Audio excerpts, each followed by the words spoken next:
Hi friends, మా చెల్లికి cup నొప్పి వస్తుందంట. నేను వచ్చిన ఇప్పుడైతే నేను డాట్ అయినా కాబట్టి నేను 2 times తాగంటున్నా.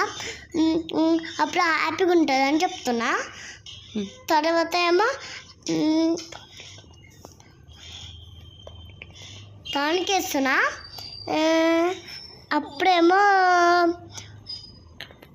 కప్పు నొప్పి వస్తుందంట.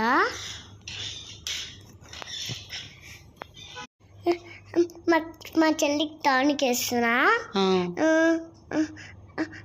తగ్గిపోతుంది. 3 times తాగు, తగ్గిపోతుంది. తర్వాత మా చెల్లి హ్యాపీగా ఉంటుంది. అప్పుడైతే తగ్గిపోతుంది. Bye friends. నచ్చితే కామెంట్ చేయండి. ఇంకా నచ్చితే లవ్ పెట్టండి.